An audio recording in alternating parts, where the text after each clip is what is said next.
सरकार की मंशा पर सवाल उठाने का मतलब ही नहीं बनता। पहले चर्चा के लिए भी तैयार थी कीर्ति आजाद, अब अविश्वास प्रस्ताव में प्रधानमंत्री बोलेंगे तो इसमें इंतजार नहीं करना चाहिए क्या?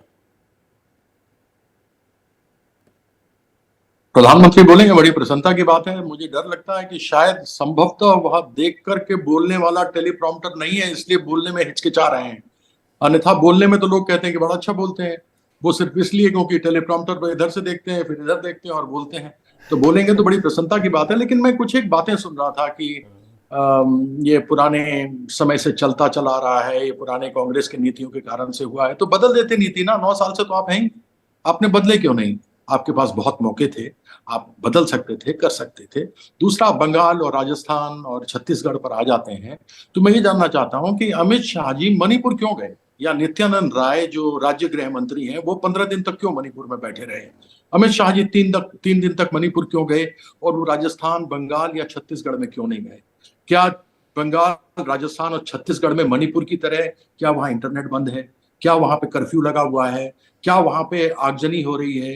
क्या वहां पर घरों को लूटा जा रहा है? क्या लोगों को मौत के घाट उतारा जा रहा है? क्या वहां पर रोज के रोज सैकड़ों महिलाओं के साथ जो अत्याचार हो रहा है वह क्या इन सब जगहों पर हो रहा है? सुप्रीम कोर्ट में भी गए अच्छा, थे। पश्चिम बंगाल में तो राम राज्य है, आप उनकी तुलना कीर्ति आजाद, पश्चिम बंगाल में राम राज्य है, चुनावी हिंसा नहीं होती, वहां लोगों का पलायन नहीं हो रहा, ध्रुवीकरण नहीं हो रहा, गुंडागर्दी सरेआम नहीं होती है। मैंने कब कहा? ऐसे तो हम अगर बात करेंगे तो पूरे देश के अंदर आप इस तरीके से देखेंगे। यह घटनाएं हुई और जिन घटनाओं के ऊपर भारतीय जनता पार्टी का एक डेलीगेशन भी कुछ सांसदों का गया था, इन्होंने अपने स्थानीय सांसदों को नहीं रखा, बंगाल वालों को, शायद उनके ऊपर इनको विश्वास नहीं था, भरोसा नहीं था। और वह लोग जो विक्टिम थी, जिसने एफआईआर की थी, जिसको 24 घंटे के अंदर 164 का बयान देने के लिए बुलाया गया था, उससे वह खुद अपने बीजेपी के एमपीओ के डेलीगेशन से नहीं मिली। हमने उनसे कहा आपके पास कोई एमएलसी की रिपोर्ट होगी वो दीजिए, जिससे हम कम से कम उसको कोर्ट में पेश कर सकें, कोर्ट में ले जा सकें। उन्होंने सामने दो डेलीगेशन बीजेपी खौफ के का गए, माहौल का अंदाजा नहीं लगता कि इतना घबरा गए कि कुछ देने को तैयार नहीं? इसकी पलट तस्वीर भी तो है कि नहीं है?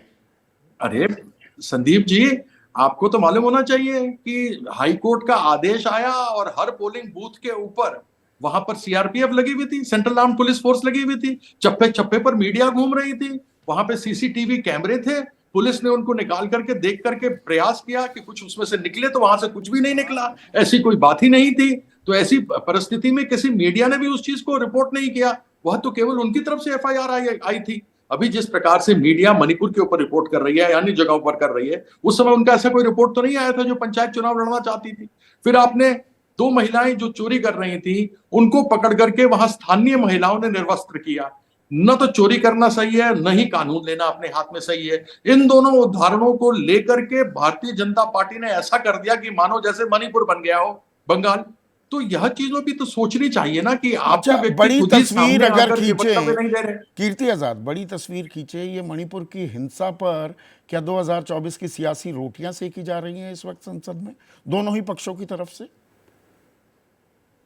सियासी रोटी तो इस समय जो भारतीय जनता पार्टी और इनके साथ में जो छोटे मोटे एक दो इनके गठबंधन गठ दल के लोग हैं वह खेल रही है। कभी घमंडी आप बोलते हैं, कभी कहते हैं सिक्सर मारेंगे। आज आपने पार्लियामेंट में देखा, गौरव गोगोई के बोलने के बाद जो भारतीय जनता पार्टी का पहला वक्ता था उसने एक शब्द मणिपुर पर नहीं बोला। वह केवल घुमाता रहा कि देखिए आप इसके साथ अलायंस में थे, आपके ऊपर केस कांग्रेस ने कर दिया, आप फलाने के ऊपर आप यहां से टूट गए। एक बात नहीं की। मजाक तो ये कर रहे हैं, राजनीतिक रोटियां तो ये सेक रहे हैं, ये मजाक उड़ा रहे हैं जो मणिपुर के अंदर हुआ है। जिस प्रकार से चीरहरण जिस समय द्रौपदी का हो रहा था और कौरव मिल करके हंस रहे थे, उसी प्रकार की परिस्थिति इन लोगों ने बना करके आज पार्लियामेंट में रखी हुई थी और देश के अंदर रखा हुआ है। मणिपुर को क्या हमने भद्दा मजाक बना दिया है? बहुत ही गंभीर सवाल है, इसका जवाब लूंगा मैं अभय दुबे से। और जो आपकी राय है और आपके सुझाव भी है, मैं आ रहा हूं कीर्ति भाई, व्हाट्सएप नंबर पर हमसे साझा कीजिए। पत्रकारिता कोई इमोशन नहीं है, ना अपना कोई ज्ञान देना है और ना कोई विचार थोपना है। पत्रकारिता क्या है? पत्रकारिता का मतलब है सही जानकारी इकट्ठा करना और तथ्य बताना। पत्रकारिता आज जितने महत्वपूर्ण दौर में है, शायद पहले नहीं थी। इस दौर से निकलने के लिए सिर्फ सच दिखाने की जरूरत है, वो सच जो आपके हित को आगे रखे। इसलिए अब रात 9 बजे प्राइम टाइम नहीं होगा, ये आपका टाइम है। जगविंदर पटियाल के साथ देखिए पब्लिक इंटरेस्ट सोमवार से शुक्रवार रात 9 बजे सिर्फ एबीपी न्यूज पर। एबीपी न्यूज आपको रखे आगे।